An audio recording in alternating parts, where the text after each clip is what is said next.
మా చిన్న ఉద్యోగులు, మా చిరు ఉద్యోగులు గా 18,000 జీతం చెప్పిన మాట చేయమంటే నన్ను గోసుక తింటారా, పైసలు లేవంటారు.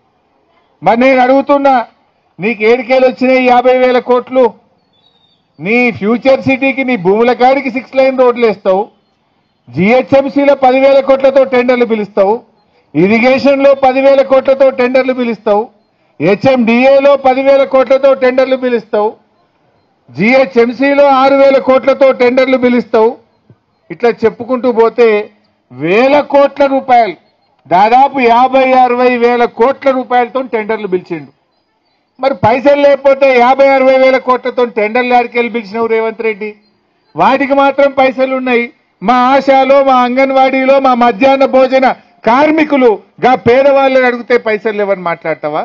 నీకు మనసు లేదు, నువ్వు మాట తప్పినవు, నీకు నిజాయితీ లేదు. అందుకే ఇవాళ తప్పించుకోవడానికి మా ఉద్యోగులు డిఏలు అడిగినా, మా ఉద్యోగులు జీపీఎఫ్ గురించి అడిగినా, ఓల్డ్ పెన్షన్ స్కీమ్ గురించి అడిగినా, ఆశాలు అడిగినా, అంగన్వాడీలు మాట్లాడినా, మధ్యాహ్న భోజన కార్మికులు అడిగినా డబ్బులు లేవు అని చెప్తాం.